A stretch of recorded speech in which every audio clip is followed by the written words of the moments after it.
Welcome back to the Common Ground Stories podcast. I'm your host, Nicholas Leith, and today my guest is Steven Amann, who is a well-known saxophone player in Central Florida. He's a professor at Seminole State College, and he's also a private teacher. And today we're going to hear his story and life lessons, and just going to have a good conversation. So Steve, what got you into playing the saxophone? I probably started around 5th grade. I remember, we were starting to, go into middle school and all these electives happening. It's like, oh, we don't have a core subject of math, science, anything. Like we get to do other stuff as well. And I remember the 5 things we had to choose from. It was band, art, agriculture, PE, and then correct me if I'm wrong. There was like a computer science or computer technology class. There might have been another one. I don't know if you remember anything from Claremont Middle. I was only my first year. I was in there for 6th grade, and I remember it was agriculture. You did agriculture? Yeah, right. and choir. Oh, choir. That was the 6th one. I always forget about choir. But I remember I had no intention of doing band. My dad really wanted me to do agriculture because him owning a pest control business, he wanted me to, learn a little bit more about that. I wanted to do the computer technology class. So I think in order, what I wanted to do was computer technology, then agriculture, then art. Band wasn't even my top 3. That changed when all the 5th grade classes at Cypress Ridge Elementary, which was right across the street from Claremont Middle, all got called to the little pavilion where we used to have PE twice a week there. And, there was a band set up. And I'm just like, what's going on? So they ended up playing a couple pieces to try to promote people to do band. And I remember what really got me wanting to do band was their lead alto player, Joshua Bond. Oh yeah, Joshua Bond. Yeah. So for those who don't know Joshua Bond, he was an extraordinary saxophone player. He ended up going to a school of arts and prolific, better than anybody else I think we've ever seen during our time. Oh yeah. As a 7th grader, it was ridiculous how well he could facilitate through the saxophone. Yes. He was playing altissimo as a 7th grader. He was blasting on some of the solos that their jazz band played. Yeah. And I remember going home to that day. I was like, Mom, Dad, I want to do band. They're like, what? They were so shocked, and they're like, okay, cool. So after that, we read a book about Louis Armstrong in 5th grade. Oh, yeah. And I remember reading it, and while we were reading about it, I'm like, I want to play trumpet. So that was the first instrument I really wanted to play when I was in band. And I remember at instrument fitting, that was the first station I went to. The person handed me the trumpet. I remember going, there's no sound coming out. And they're like, you have the buzz. I'm like, what? They're like, try it again. I'm and they're like, it's okay, trumpet's not for you. And I was devastated. So I remember going from instrument to instrument, and I remember getting to the woodwind table. I think I got barely a sound out of a flute. I think I got a 2 out of 5 on it. Oboe, I got a little bit of sound, 3 out of 5. Saxophone, clarinet though, I got a 4 out of 5 on saxophone and a 5 out of 5 on clarinet. Wow. Because when I was on clarinet, they said, oh, you have the perfect voicing and the embouchure for it. I'm like, the embouchure what? So they're like, your lips. I'm like, oh, okay, cool. Could have just said that, And then I did percussion. I got a 5 out of 5 because my rhythms were really good. So I remember at Claremont Middle, you had to choose what you scored the highest on, at least for the first half of the beginning band. So the band director, Mr. Yop at the time, was sitting up on the stage of the auditorium where the instrument fittings were. And after you completed everything, you gave him your form. He would have his little clipboard, whatever he had, before iPads and things were, available. And he's like, all right, clarinet and percussion. What do you want to play? And my parents were like, you better not pick percussion. You better not. That thing is loud. Even though we had a basement at the house, we could have easily put everything down there, and I could have practiced down there. But no, I wanted to play clarinet. So I ended up playing clarinet for their summer music camp, and, that really where it started with band. So I remember played clarinet all the first half of the year, and I was the only one that passed off all beginning band books, and I was working out of the Rubank books I think starting around November. And then I got moved to their concert band, their second band, for the second half of the year, but they couldn't change my schedule, so my band director, Mr. Yop, he said, you have to stay in beginning band, but think about adding saxophone so you can audition for jazz bands. So for Christmas that year, I got a tenor saxophone.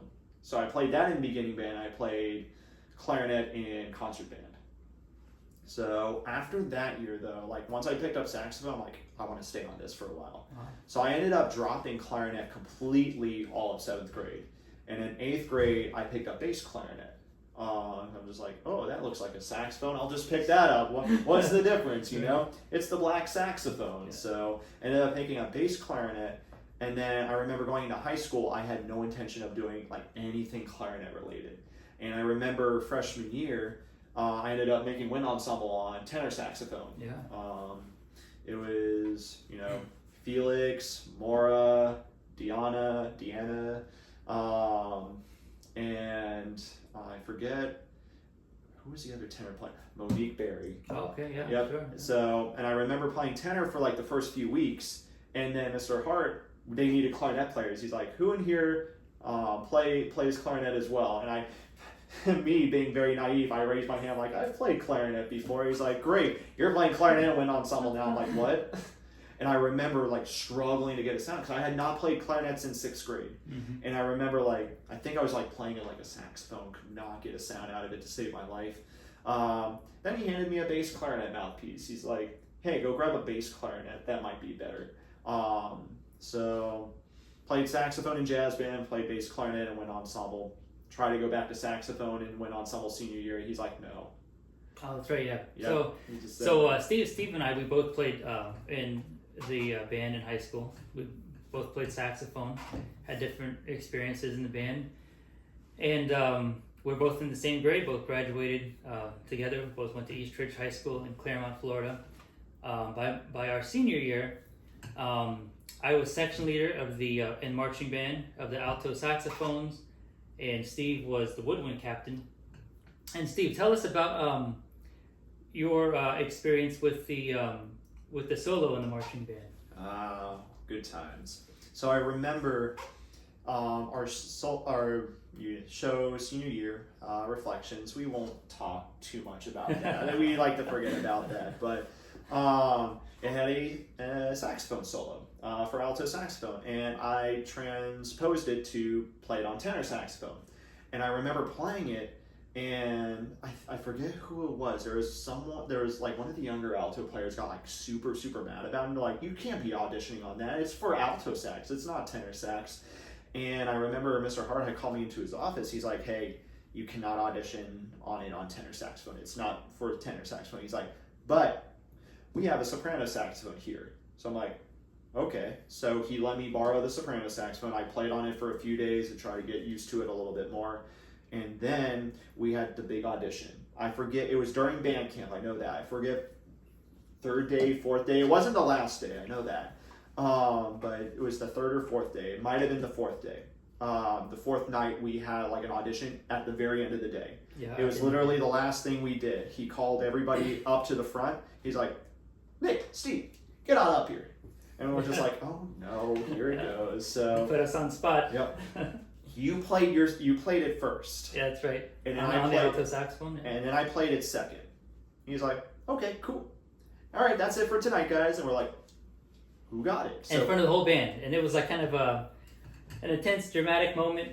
Yeah, like we were up on the hill, they were down in the retention pond that we called the practice field. Yeah, we had a practice field, and it was kind of in this retention pond that was dry, and we were standing basically elevated from everybody else, and everybody was making their own judgments at this point of who did better, and then at some point, Steve got the solo for the marching band that year. But we didn't know until the following day, so we literally left and we're like, what happened? He didn't even say anything. It took me going into his office. I'm like, hey, is there an update about that? He's like, yeah, you got it. I didn't tell you last night. I'm like, no, you didn't. Yeah. He's like, yeah, you got it. Congratulations. I'm like, okay. And then there was like a whole thing where we had to like switch drill spots for a little bit, or like add you in, and like it actually affected. We didn't have to like switch parts for the whole show, but it affected yours and like 3 other spots to like shift. Yeah. And then it was like for like 5 or 6 sets, and then when I went back in to join, you guys went back to the original ones. And I remember when we were setting that the last day of camp,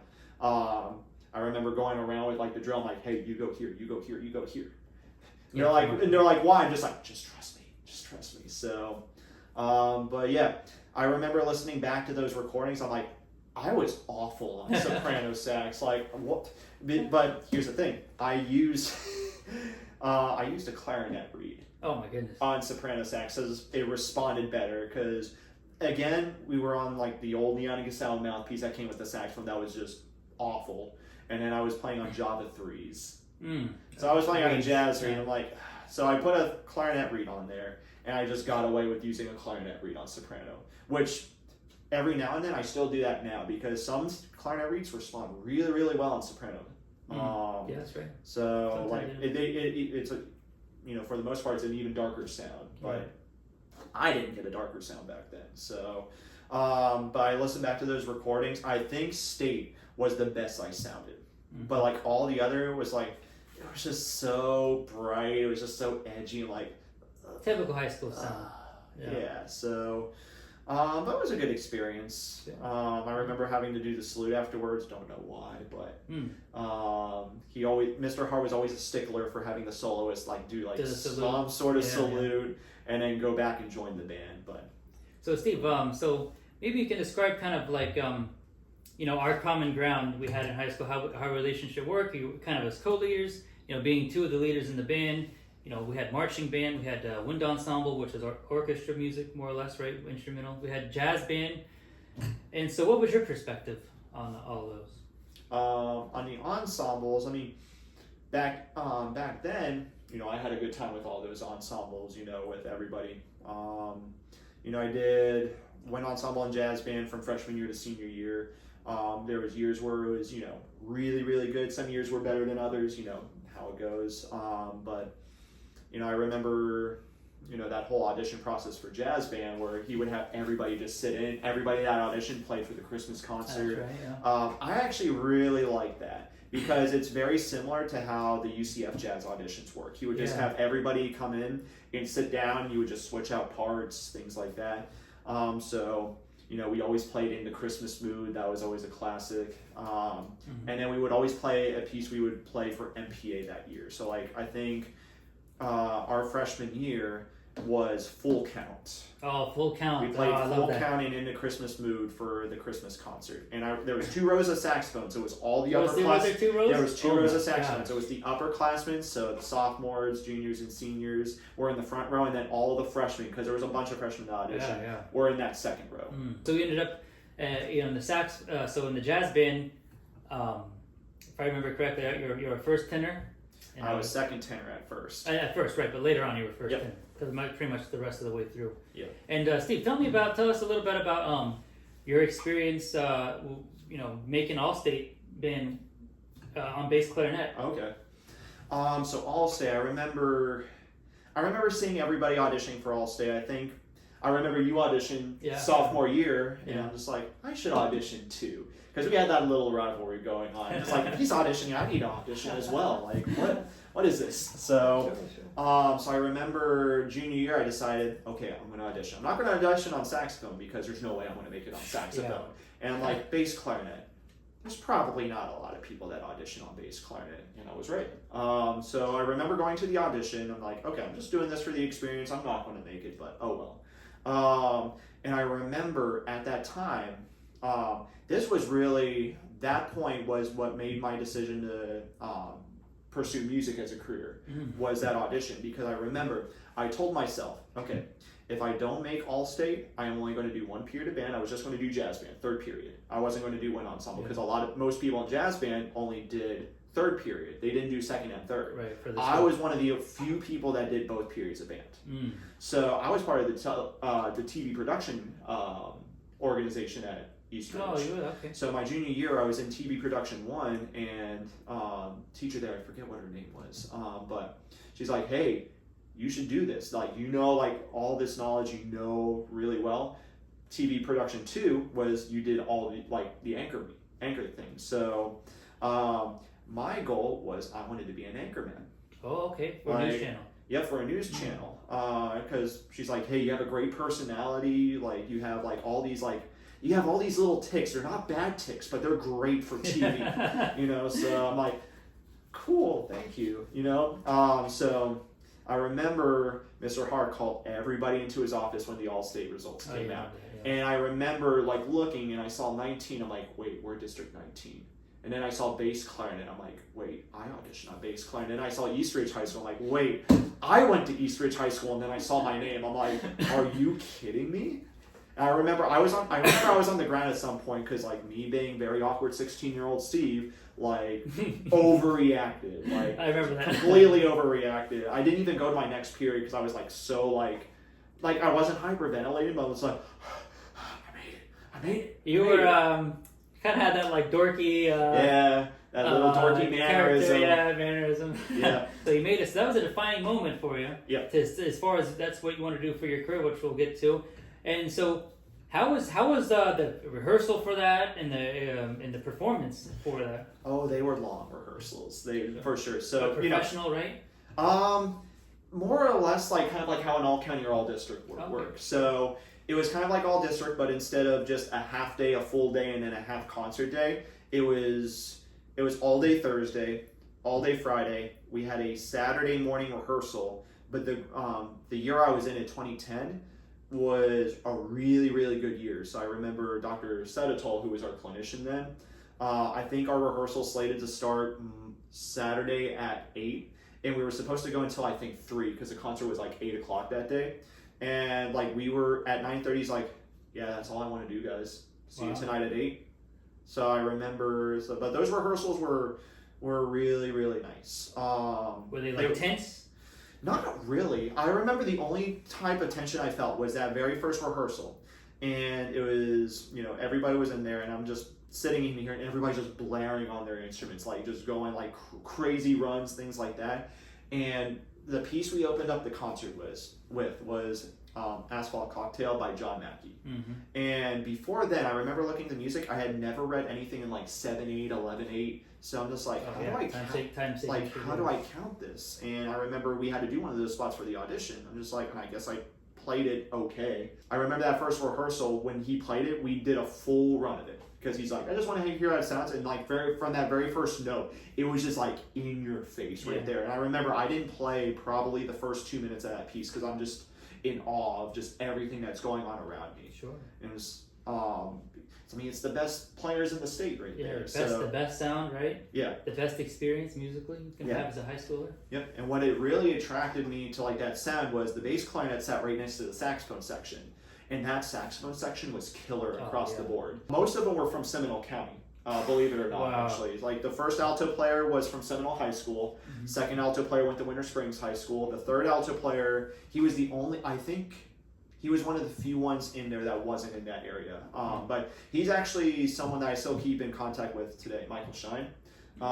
So he went to Bartram Trail in Jacksonville. Okay, sure. The fourth chair was Lake Brantley. And then the fifth chair, I believe, was somewhere in Tampa. I forget what. So 3 of the 6 were in Seminole County, 6, yep. Which is a small county. Yep. Both tenors were Seminole County. One was Oviedo High School. The other was Seminole High School.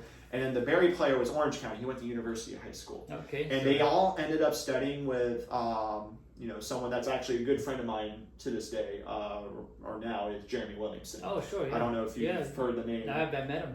So I know. Great.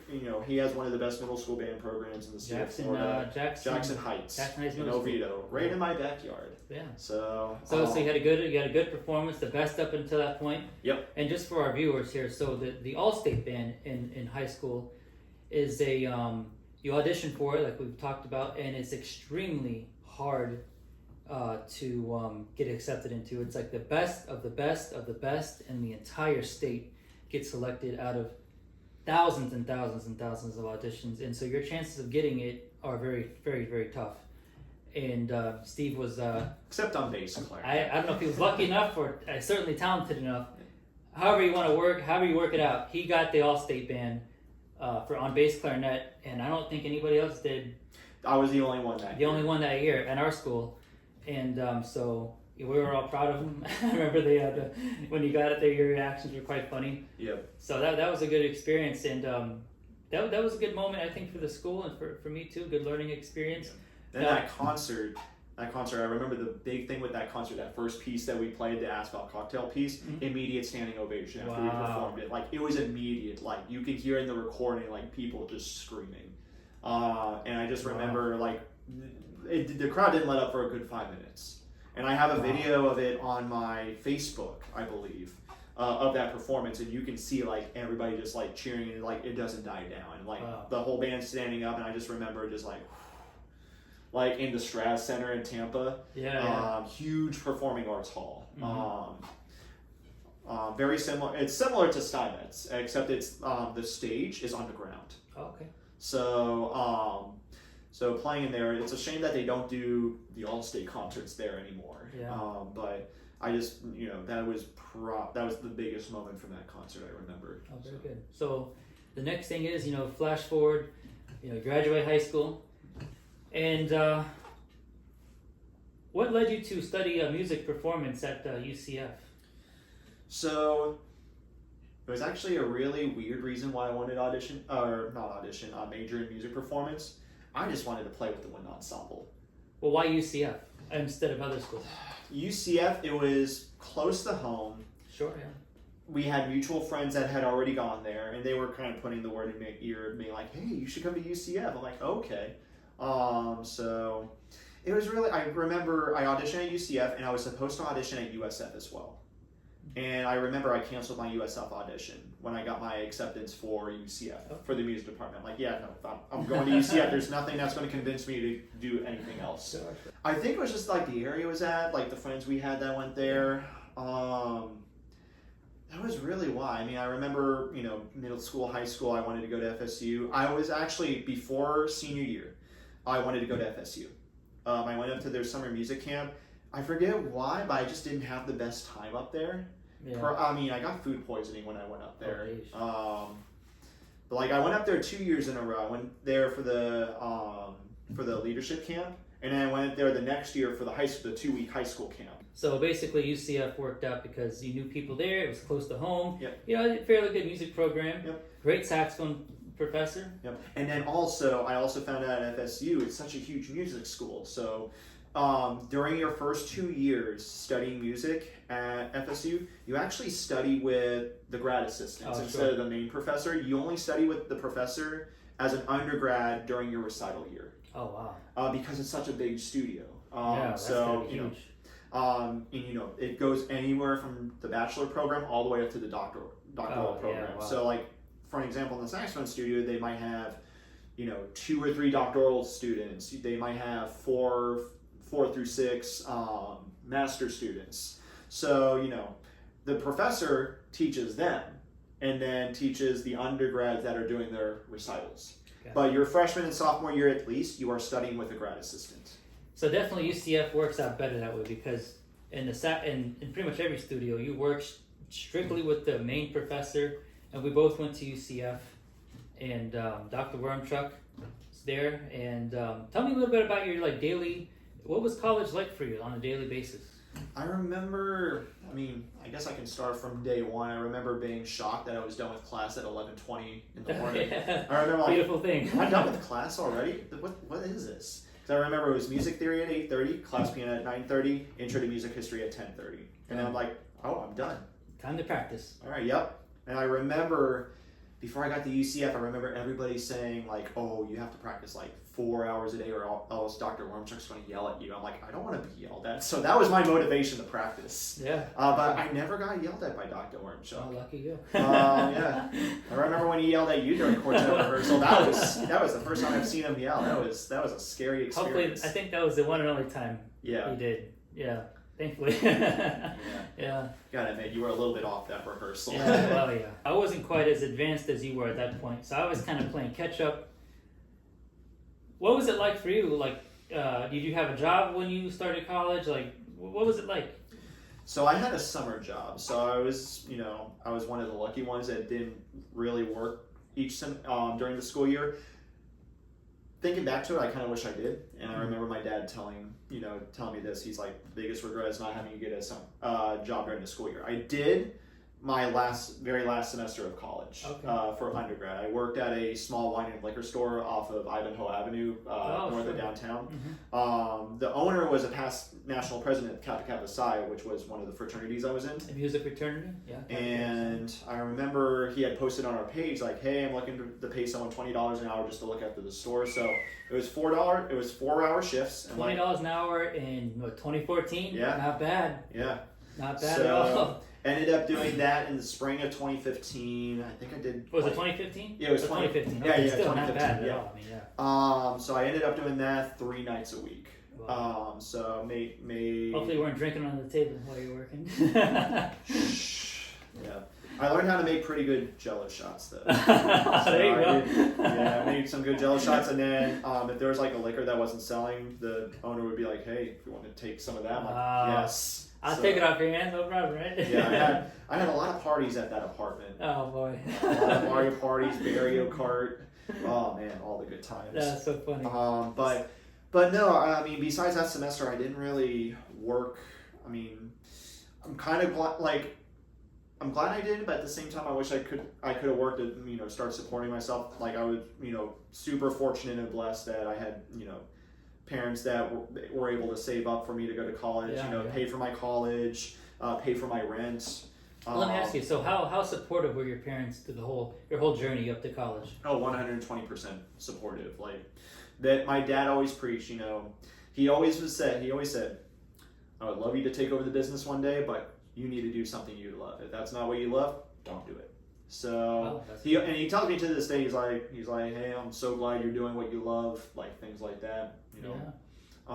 But they were always supportive. They did whatever they could. I remember on those weekend trips home, my mom would slip me a $20 bill. Oh, nice. He's like, "Hey, here's a little something. Don't tell Dad." Yeah. But no, like they were able to pay for my. They pretty much gave me like a stipend each month. They're like, "Hey, this is rent and food for the month. Anything you spend after this is on you." I'm like, "Cool." I had Bright Futures. I had Florida prepaid.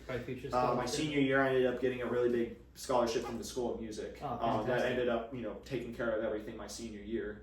I think when I left UCF, even though I didn't work a job, I think I left with only $1,000 in debt. Not bad. Well, let me ask you. So at UCF, and perhaps another before UCF, but specifically for UCF, did you come across any challenges that you had to figure out, in the music, in your personal life, maybe playing the saxophone with all the different stuff going on? I mean, there's a couple things that would happen. You had bash of personalities between other musicians. You had especially in ensemble settings when you're trying to do rehearsal, you still had some butting of heads, things like that. Right. But at the end of the day, it's just you have to dial back and be like, okay, I get why they were upset by this. I get why they wanted to play a piece like this and not like this. Challenge wise, it was just being consistent. The studio got better and better each year. We went up. It was a very small studio our freshman year. It was 9 of us. Oh, is it? And I think 7 of us were freshmen.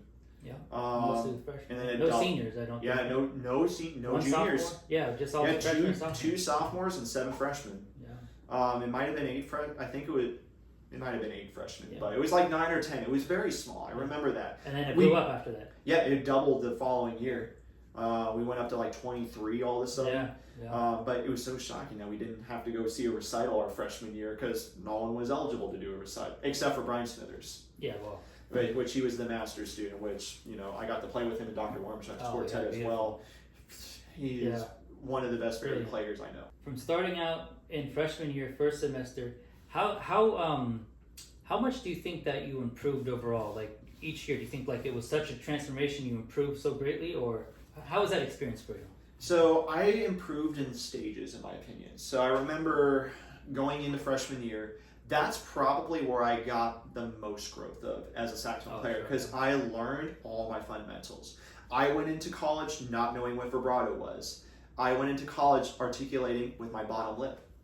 I had I don't want to revisit that. I always question myself. I'm like, how did I make Allstate articulating like that? But I remember Dr. Wormshock mentioned, he's like, you're not articulating with your tongue.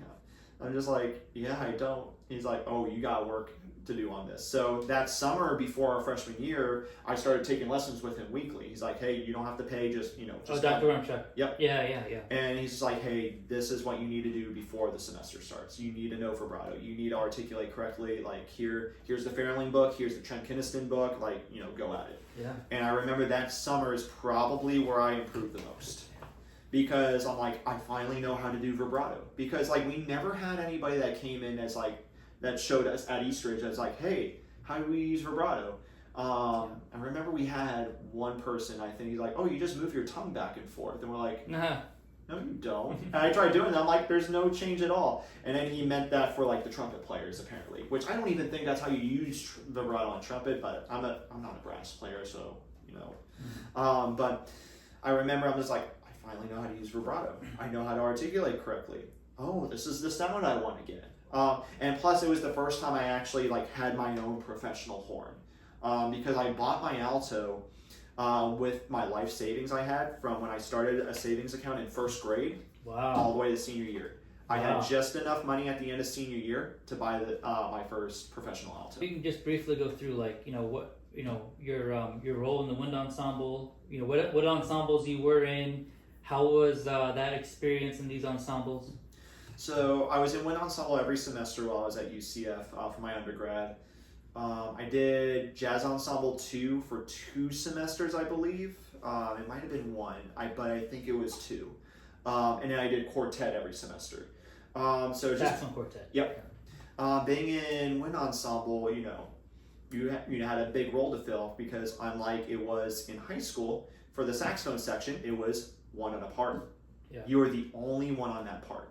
Like, you had no one else. I remember back in high school when we played Lincolnshire Posey. Yeah, I remember, sure. talking with Felix. Who were the other altos in there? Hannah, I think, Rad. Mm-hmm. And they were saying there was this one part in Celebrations where, they kind of, traded off measures. Correct me if I'm wrong. But, yeah, we did that. Yeah, yep. There you go. You play this measure, I'll play this measure, and then we play this measure. It was the only way. Yeah, it was the only. Oh, wow, okay. So I remember it was just but here at UCF, it was one on a part. You had to play everything. Yeah, exactly. So, and we were playing some pretty hard repertoire, Oh, extremely difficult. I think the first hard piece we played was Divertimento for Winds in Percussion by Robert Sicci. And that was the first piece I had a solo in. But it was pretty technically challenging. Yeah. It was a weird piece because it wasn't atonal, but it wasn't tonal. It was kind of tonal. Yeah. So I remember we did that piece, and I believe trying to think of what other pieces. We played a lot of harder stuff in the spring. We played Angels in the Architecture by Frank DeKelly. Oh, wow. I remember that. That was that was a pretty hard piece, really rewarding piece to play, especially in St. Luke's when we had the organ playing as well. Yep. Now, were you first chair? It depended on the semester. Most of the time, right? Yeah, it was usually the fall semester I was first chair, alto. In the spring, usually Nick Hoffman was first chair. So we kind of switched semester to semester. I think there was one spring where I was first chair. But it was that spring where there was a really big tenor sax feature in one of the songs, and they're like, hey, Hoffman, you need to be on tenor for this. Sure, okay. So but it was usually kind of like a trade-off. One semester I would be on first alto, then he would be on first alto the following semester. My very last semester at UCF, I was third chair alto. Oh my goodness. That was a. Well, explain what happened there. What was how did that come about? Well, I mean, the three of us that got the alto parts, we were just so close. Mm-hmm. It was me, Nick Hoffman, and then if you remember, Deb Wendt. Sure. Okay. Deborah Wendt, another phenomenal saxophone player. Was a harp major, but was an all-state saxophone player. Oh wow. All of our playing abilities were pretty much very similar. We all had our strengths. We all had our things we were better at. We all had our things that we were, not as good as the others. But it was so close. So I think. So I think it just came down to points at that point. So I remember points in addition. Yeah. And I remember feeling a little bit defeated at first, and I'm just man, because it was at that time during that break, because I was doing grad school auditions. I auditioned at Indiana. I auditioned at University of Texas at Austin. I'm pretty sure I auditioned at Michigan or Eastman, one of those big schools, and I auditioned at the University of Florida. And during the holiday break that month before the spring semester started, I got letters from Indiana and Michigan that I did not get accepted. Oh boy. So I'm just like, so like I was already at a little bit of a low point, so I didn't go into that audition at 100%. Okay. And when the results came out, like I was a little bit like, I was pretty down on myself at that, but I'm like, I didn't have the best audition. So it was like I accepted it like after about a week. But that semester that was one of the semesters I decided to audition for jazz band. I was playing lead alto in jazz ensemble too. Jazz ensemble too, yeah. I'm like, okay, cool. So I'll just do this, have a nice laid back semester and win ensemble. So where I didn't have to worry about, too much of the solos and things like that. I could focus on on my grad school auditions. And I tell you something, so I was just for the record, we played in wind ensemble 2 semesters. You were first, I was second. Those were, we had a duet on one of the Barnes the Barnes Symphony. Beautiful movement, beautiful piece. The Barnes Symphony was absolutely gorgeous. I played alto, you played soprano, and it was just a wonderful piece. But man, that was a challenge. That was one of the toughest challenges in my life, playing in that wind ensemble. Yeah. Very challenging. But from there, so 4 years go by, you graduate, you have your performance degree. So what's next? I believe you did you auditioned for the Studio UF. Yeah, so I ended up doing in-person auditions for the University of Florida with Jonathan Helton, and I ended up auditioning at the University of Texas at Austin with Stephen Page. Wow. So I did the live audition at Texas, did not get accepted. I only got accepted to the University of Florida, and so I decided, to go to the University of Florida. And I spent a year there, and I remember it was probably everything. There was 85% of the things about UF I did not enjoy. The only 15%, there was 2 things I got out of UF. Studying with Jonathan Helton. That 1 year I studied with him, I learned so much, and that was pretty much my next step on becoming a better musician. Because my 4 years at UCF, I was just doing the basics. I was pretty much just playing what was on the page. I wasn't really thinking about the piece. I was just thinking about, I hope I play this without falling apart, But no, Helton helped kind of mold. He's like, hey, look at this phrase. What direction is it going in? Why aren't you doing it like this? Play it. And he would play it and just go through and make it musical. Whoa, yeah.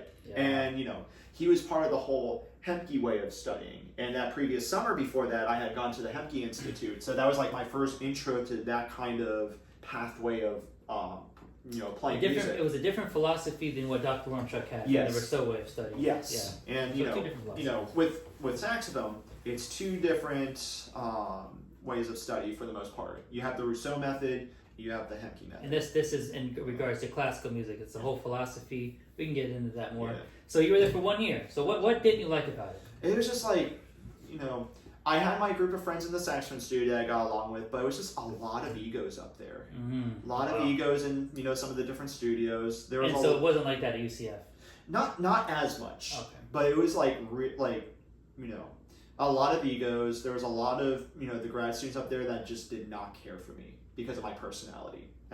How can anybody not care for you? Well, you even said it. I was a dork. But that was one of your. Yeah, that was I was very. It's part of you. I mean, how can you not like that? It wasn't necessarily a bad thing. It's just you. Yeah. So it's just they didn't like my personality. They're like, oh, we let this guy in. What is this guy doing? Things like that. Yeah. Yeah. So there's a lot of that. Were they jealous of that? How good you were? Because I know you were very talented.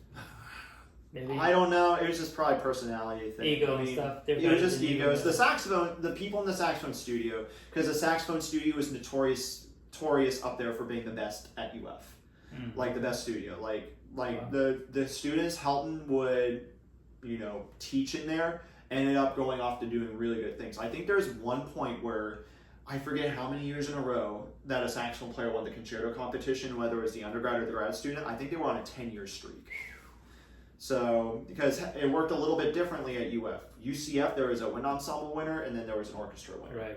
At UF, there's an undergrad winner and a grad winner, and they both play with the orchestra. They don't play with the wind symphony. Gotcha.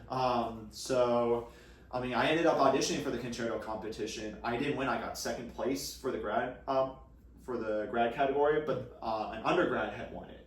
A good friend of mine, Mason Anthony, phenomenal saxophone player. Wow. Like he was, the youngest one. He was the only undergrad in the saxophone section in the Wind Symphony there. Okay. But he could play circles around a lot of people in that studio, like grad students included. Got it. He ended up being one of my best friends up there. So, So shout out Mason Anthony. There you for go. watching this. So you were up there for a year. So then what happened after the year? I decided to move back to Orlando because another thing about UF, I didn't get any scholarship money up there. Oh yeah, and that's expensive to go to grad school. 1 year put me 32 grand in the hole. Oh my goodness. So, and again, I wasn't working up there, so I took. You had no job. I had no job, so I was living off loan money. It was always nice seeing my bank account at 12 grand at the beginning of each semester, and then seeing it dwindle as the months went on. Yeah. But, So going in debt. Yeah, and I'm still paying. Not that, sustainable. Still paying that off to this Oh, day, and no nears in. There's no end in near, so. And no end in sight. But no, kind of going back to it, besides the saxophone studio, I love being in Wind Symphony up there as well. The David Waybright, I learned so much. David Waybright, no one who knows who he is. He's 6'11". He's the director of bands. He's actually retiring after this year. But being in Wind Symphony, even though there was a lot of egos in Wind Symphony, it was a damn good ensemble. Better than UCF's. Yeah. Oh yeah. Wow. Yeah. Because UCF's was great. I mean, UCF's was great, that was but a big challenge. but US was on another level. Wow. And with egos comes experience and comes ability. So Sure. You have that. But I just remember I left UF because I was already only up there 3 days of 4 days a week. I was already just coming. I would only have class Monday through Wednesday. And you would go back to Claremont. Then I would go to Claremont or Orlando and spend a few days just to simmer out from everything. Like an 'Cause hour and a half drive or so? Yeah. And it was a very research-based school. I spent more time in the library than I did in a practice room. Oh my goodness. And that was everybody's main gripe about UF with their grad program. It's just they wanted it to be a research-based facility. Even for music. Even for music. Because of the head of the research department there. The studio professors did not want it to be like this. Sure. And it might be different now. I know Dr. Helen was always hey, this needs to be a performance-based institute. You did music performance, right? Yep, I did music performance when I was up there. But, I remember my research and bibliography class, we would have to do 40 to 50 annotated bibliography entries a week. And with those annotated bibliographies, they're not necessarily hard, but they're very time-consuming. A lot of research goes into them. You do learn some things, I guess, sometimes, but it's just a tedious task. Yeah. That's mainly what it was. It wasn't hard work, it was just time-consuming. Very time-consuming. Very time-consuming. I will say, though, when I went back to UCF to finish my grad degree, I did bring a lot of that back, and it made the classes at UCF seem like kindergarten work. So let's talk about that. So after that first year, you went back to Orlando. You had to audition for the UCF grad program, and you got in. Yep. So then what happened after that? So I actually didn't start the grad degree my first year back in Orlando.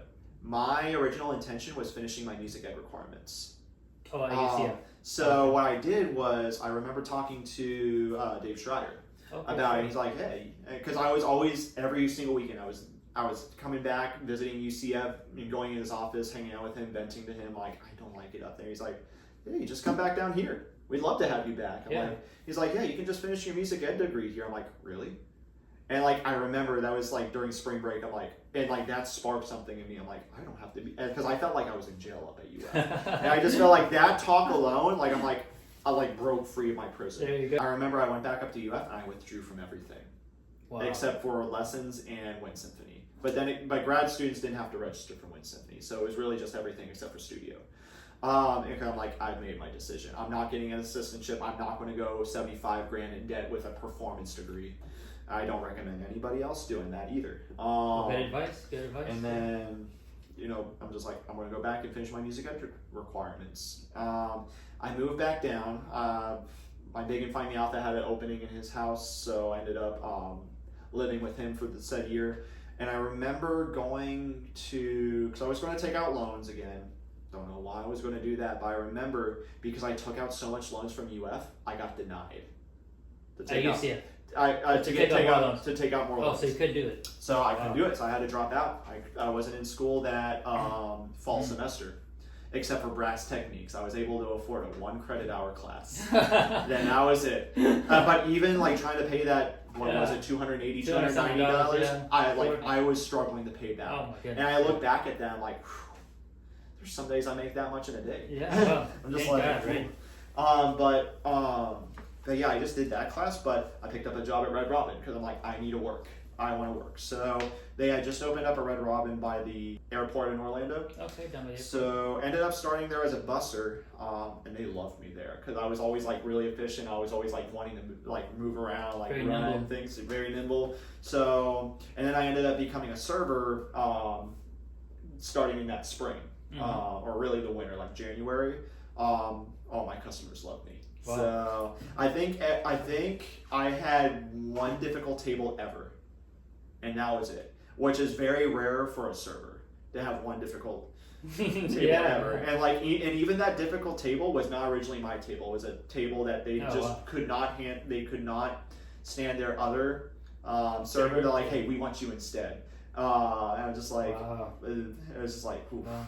But even then, like looking back at it, I'm like, even that table wasn't too bad. I remember like, You smoothed them over. You smoothed it over. oh yeah, I mean everybody in there wanted a burger and a beer, so it's just like, oh, give them you could tell when they came in hungry. So we weren't supposed to do this, but I would always like get like a side of fries and like, hey, here's a complimentary side of fries so you guys can nibble on while you wait for your food. And they're like, oh, that's so awesome, thank you. And like if they were in hungry, that took care of that. That was like a little pre-meal snack, and that always was a little bit extra tip money. There you go. There. See how it worked for you? I also got so many girls' numbers because they would write on the napkins and like, hey, Steve is really cute. If you single, this is my number. And like I remember the managers and other servers like, hey, you have another number. I'm like, what? Oh my God, Steve was over there busting moves, man. Yeah, Getting numbers. So how many of them did you reach out to? None of them. None? Well, here's the thing. Back then, like you could put. I don't know if you guys knew this. You could put the number in Facebook and it would pull up their profile. Yeah, I remember that. Yeah. So I would like pull them up because it would be like a table of like 4. And I'm just like, I hope it's that one. Like, nope, it's not that one. Nope. So yeah. So I didn't reach out to any of them. But I was just so busy then. I was just like, I didn't have time for that. Probably a good idea. Probably a good idea. But so you went back to school eventually. Went back to school. Yeah, I ended up making enough between Red Robin and then I played in the saxophone quartet at SeaWorld every winter. That's right. From 2012 to 2019. That was good money, right? It was good money. Yeah. Yep. So I made enough that fall to pay for 6 credit hours in the spring. Because technically, I didn't start my grad degree or started up again until that following fall, but I did take grad level classes. The brass techniques was an undergrad class. It was an undergrad class. So you stopped that and then you went back. You auditioned, got in. Yep. And how much different was the audition from the undergrad? I didn't have an audition. Oh. They were just like, yeah, you're in. I'm like, okay, cool. And yeah. you got a because all I had to do was just transfer my credits from UF to UCF. Oh, okay. That's all I had to do, and they're like, yep, you were part of the grad program. Yep, you're in. Boom. And so so the next step was applying for an assistantship. I was just gonna ask you. So you applied for it.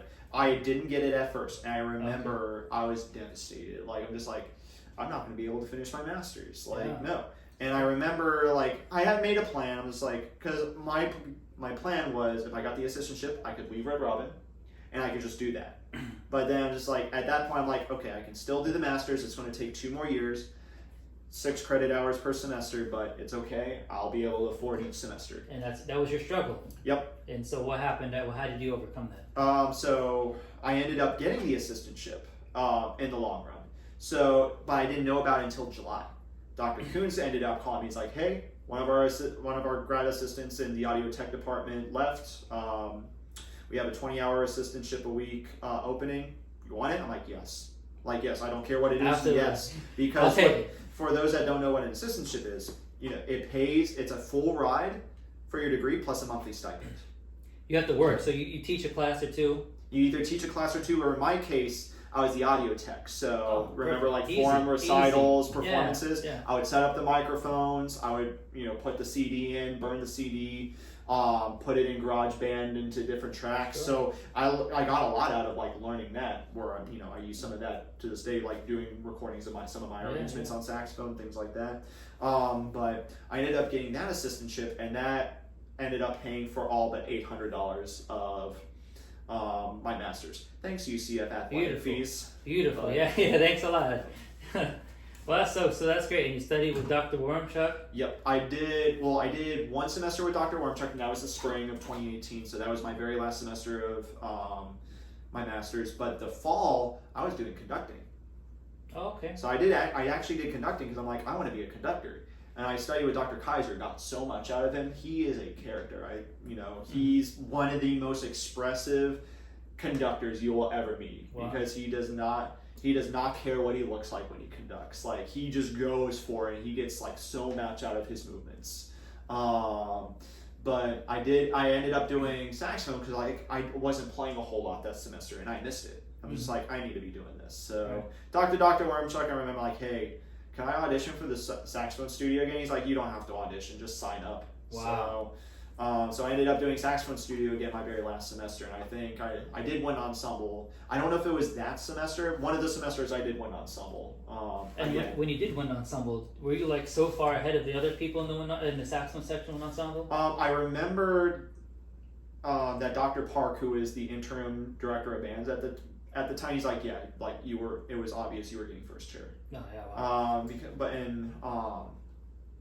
But I mean, I'm trying to think of who else was in that saxophone section. Was that the only semester you were on? Yeah. So let's get this So straight. it wasn't that semester then, because the new director of bands was there. So this was the year before, when I was, just doing 6 credit hours. Last semester, your undergrad year, you were third chair. Yep. So you went from third chair back up to first chair. I had to finish on a high. On a very high note. Yeah, I had to finish on a high. And being in wind ensemble with Dr. Park, I loved being in wind ensemble with Dr. Tobias. Being in wind ensemble with Dr. Park was different because he was the director of the orchestras. Mm-hmm. So he had a very orchestral approach when he was conducting wind ensemble. And it was really, I really liked it. He had us like memorize our music. He had us like play to each other. We ended up doing Overture to Candide without a conductor for the Dr. Philip concert. Wow. And that's pretty cool. We were about to do it from memory, but we were not ready to play it from memory. So that'd be a beat right there, yeah. But and like the pieces he played, he did a lot of orchestral transcripts with us, or orchestral transcriptions with us. So, so those were all really fun pieces to play. I'm trying to think.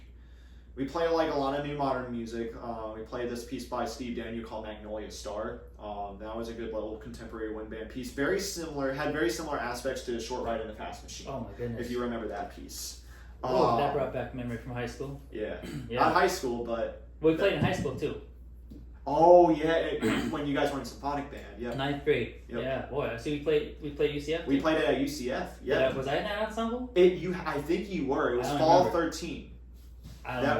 You were definitely in it. I remember playing the Barnes and the Irish song. It was Tam O'Shanter. Oh, that was Tam O'Shanter Overture. That was the previous spring. Yeah. That was when I was in. When I was. Okay, that semester, going back to that, we played some hard literature that semester. Oh my gosh. Heroes Lost and Fallen, Overture to Candide, we played that. That was a fun one. But the Tam O'Shanter, I was on the edge of my seat the whole time trying to keep up. That was an extremely difficult piece on saxophone. But I feel like you had a handle of it. I didn't. I was like, man, I'm over here holding on to dear life. So that was good. And so going back to a couple of things I wanted to touch on here. So you graduate, got your master's degree, and did you go right into being a professor or like a teacher? What happened? Nope, there was about a 2-year gap. So right when I finished my master's, my last year of my master's, I was actually teching marching band. So I was high school marching band. Yeah. Okay. So I was relying on that for the fall, and then I had started building up my private studio when I had moved down from Gainesville. Mm-hmm. So I think that first year when I wasn't doing a lot of classes, I think I got my studio up to about 8 students. During the year back when I was doing full-time masters, I got it up to 12. And I remember after my masters, my dad was like, "Hey, you need to get a job. You can't just be teaching 12 lessons." I'm like, "Oh, I can." He's like, "No, you need to get a job." So I got a job at Cooper's Hawk. Hated every minute of it. On Sand Lake Road? Yep. Yeah, okay. Wow, you didn't like it. I hated every minute of it because it was all tourists. It was all like rich people. And it's just like Red Robin was so laid back. I could handle that. I couldn't Yeah, Cooper's Hawk was very very not laid back at all. Yeah, very intense. average cost of a play is like $35. Yeah, so. I mean, it was a lot of money, but it wasn't worth it. I would have rather worked at Red Robin. But like one of my very first tables, like I was passing out wine glasses, and one of the ladies at the table was like, "This has fingerprints on it. I want a new one." Well, to the point of the podcast here, the Common Ground podcast, I think a lot of people have that experience. Serving tables at a restaurant or doing something like that, to where they're trying to get by, and perhaps they didn't like the job, but they needed that kind of job, right? Yeah. And so that was maybe a struggle for you. If you didn't like it, you had to, you were trying to look for a way out. And so, what was your way out of that? I decided I wanted to prove my dad wrong. And I love my dad, but when he said, "You need it, you will never be able to afford just teaching private lessons," I'm like, yes, I can. And I had to push myself. So I quit Cooper's Hawk, and I knew I had until probably November when marching season was over. When marching season was over, then I knew I would need to start getting into that. But during marching season, I found out from other band directors, they're like, "Hey, you're done with school, right?" I'm like, "Yeah." And they're like, "Hey, you should come in." I'm like, "I can't volunteer." They're like, "Oh no, we would pay you." I'm like, "What?" Found out you can get paid from going into schools as a vendor. You just had to be a vendor for Orange County, which I already was because of marching band. So I had a school each day I was going to. Wow. And I think I'm just like, okay, let me charge $100 per day. And they're like, "Yep, we can do that." I'm like, "Oh, okay, Charge cool." more.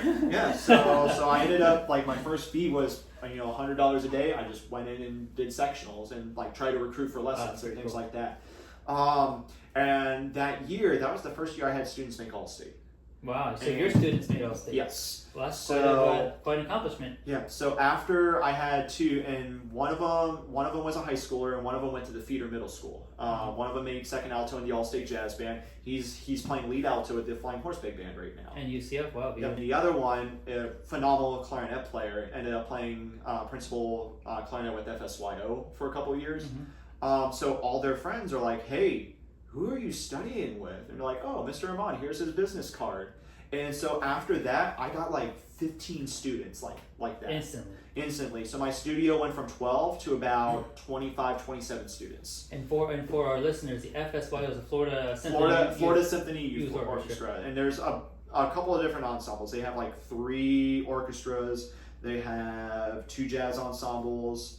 I believe that's it for right now. They have a percussion ensemble as well. But it's a huge organization with different ensembles in it. From there, you grew your studio more. Yep. And then how did you become a adjunct professor? So it was right before COVID happened.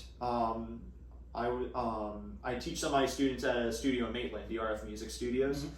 So the owner of the studio, Dan Ferry, he's a good friend of mine. I met him when I moved back down. He helped me get my foot in the door with some places with lessons and stuff like that. Had me teach at his studio a couple days a week. He ended up talking to me. He's like, "Hey, what's your interest in taking over for me at Seminole State?" I'm like, "I would like to do it." He's like, "Yep, I'm leaving after this year. I'm going to let them know that you're interested. They're going to call you." Wow. Things like that. COVID happened, so it got delayed a little bit, but I remember June of 2020 was when I got the call from Seminole State. And they're like, "Hey, Dan Ferry made really good recommendation about you. We'd like to bring you on." So I ended up getting hired for Seminole State, and that actually set me up to getting hired at Eastern Florida State College as well. Oh, I didn't know that. Okay. So I ended up getting 2 of them at once. They're like, "Hey, Dan Ferry recommended you. Jim Bishop is retiring. We would like to, have you on as well." So I'm like, "Yeah, sure, I'll take 2." So I ended up getting that job as well. It was all virtual though, so it was not the best experience for my first year there. But this is my 5th year. Yeah, this is my 5th year this year at Seminole State. I ended up leaving Eastern Florida about a year and a half ago. Okay. Just because it was, it's in Cocoa Beach, so it took me an hour and 15 minutes to get there. That's right, okay. Hour and 15 minutes to drive back. And when I started there, I had 7 students in there. I went over there one day a week, knocked them all out, and then called it a day after that. But my last semester there, fall 2022, I think I had 2 students. One of them never showed up. Oh, jeez. So I was literally driving out there for one 30-minute lesson. I'm like, I'm paying more in gas and tolls than I am making money here. So I ended up saying, "Hey, I can't do this anymore. So, but luckily I was able to give them a recommendation of who to hire next, things like that. So, but I'm keeping Seminole State. It's a really supportive group over there. The director of bands, James Smizik, one of the best in the business. Yeah. Super supportive, has helped me over the years with different organizations. And just the music department in general, it's very, it's small, but it's like a community there. Oh, that's fantastic. That's in Seminole County, obviously. Yep, Sanford, Lake Mary area. Very beautiful. And so let's talk about the M120 project. Alrighty. So tell us about what that is, where you perform, how people can find you. Alright, so the M120 project is a saxophone quartet I helped create. And it was, so it didn't start with the members that are in it today. What it started with was right before COVID, I wanted to make a saxophone quartet, and I was like, okay, who could I have in? So the original quartet, before we even made a thing, like the first rehearsal, it was me on soprano, Sierra Hill was playing alto, Mason Anthony from UF, he wanted to do a quartet. He was actually one of the ones that wanted to do it. He played tenor because he had just gotten a tenor and he wanted to play in something. And then it originally was going to be my big and flaming alpha, Angel Santiago and Barry. Oh, sure, Angel, yeah. He couldn't do it anymore, so then my roommate Alex Garcia played Barry as well. And for our viewers, Phi Mi Alpha was a music fraternity, and Big, he refers to this person as Big. It was a big brother. It's a thing that we had in the music fraternity. And so you started so you basically founded the quartet in 2019, or right before COVID? Yeah, so that was kind of like when the thought first started. And then COVID happened, and then Mason ended up moving to Alabama, and he's raising a family there now. And then Sierra, she ended up getting an elementary music position job in Lakeland, I believe. So she ended up moving a little bit further away. So it was just me and my roommate at the time. My roommate's also really good saxophone player as well. Shout out Alex Garcia, you the man right there. So he had a couple friends that were interested in making a quartet, and both of them did MTNA. They were in the quartet at UCF that made it to the national level. That was competing with the Eastman Quartet, the Michigan Quartet, like all the top quartets. So he calls them like, "Hey, what do you guys want to get together and read through some quartets?" So it started probably in 2022. Where we just met up once every 2 or 3 months, and we just read through music. And then we decided, I think about probably a year and a half ago, that we're like, hey, let's make this a thing. Let's try to rehearse weekly. Let's make a Google Drive of all the music we have. Let's upload it all. Let's find some quartet music that we can just read through. And we started doing it weekly, and then we decided, hey, let's start picking up gigs. So our very first gig was New Year's Eve of last year. That was our very first gig.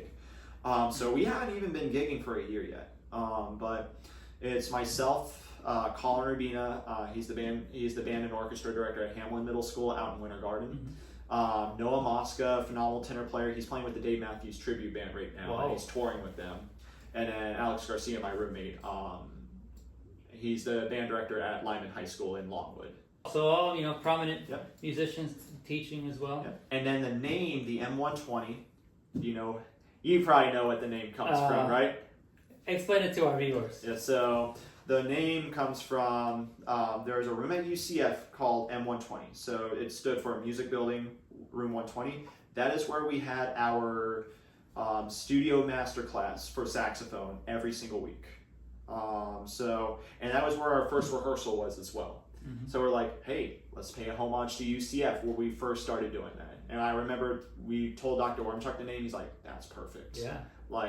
And we were talking about names, and I forget what we were talking about. And I was BSing some names. I'm like, Steven the Boys, things like that. I'm just like, what else do we have? I'm like, oh, the Andromeda Saxophone Quartet. I was just naming off streets. That was a previous quartet you had, right? We had Andromeda. Yeah. I forget, so it wasn't Andromeda then. I said something about the Gemini Quartet. Okay, like the Gemini Quartet, the Odysseus Quartet. Yeah, Parking Garage Eye, and they're like, Steve, shut up. And then I think Noah was the one that came up with 120, and we're like, yes, that's cool. perfect. Yeah, sounds perfect. intriguing.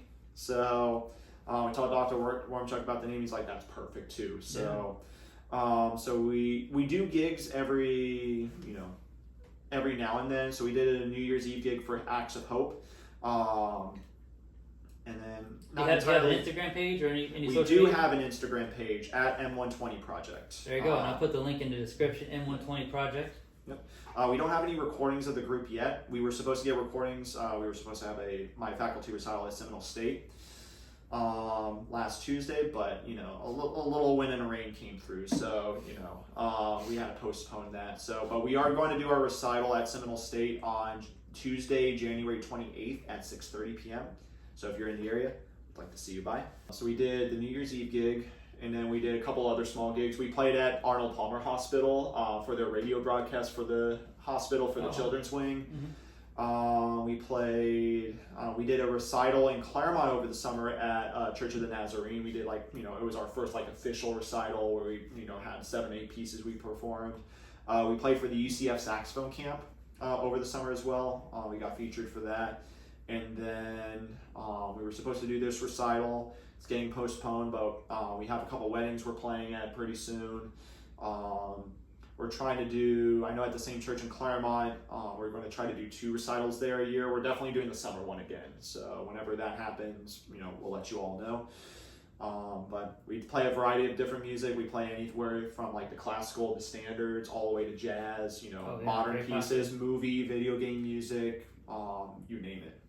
So. Oh, good. Well, Steve, it's been great having you on the podcast. Just as final thoughts, is there anything you want to say? Any advice you may have for students that may be interested in taking private lessons, or maybe interested in maybe starting to play saxophone in school or perhaps college? I would say, if I could offer any piece of advice for those that are wanting to pursue music, one of the things I got out of Allstate with Dr. Seditol, he said this one thing at our very last rehearsal, the last full day. If you see yourself doing anything other than music, do that. Because with music, it's a great hobby, but as both of us know, it's hard to make it in the real world with music. There's some days where I even am thinking about a different career and making music my secondary and we call side hustle. Sure. But he said if you only see yourself doing music, go all out with music. Go all out. But if you see yourself doing anything other than music, pursue that. Double major, major in something else, minor in music. Anybody can do music. You can find any outlet with music anywhere. But as a career, it is a very unforgiving world. I am one of the lucky few that's making it work. Absolutely. Well, Steve, thank you for the time. It's a pleasure having you on, and we'll have you on again soon. Oh yeah, for sure, man. Thanks for having me. Absolutely, Steve.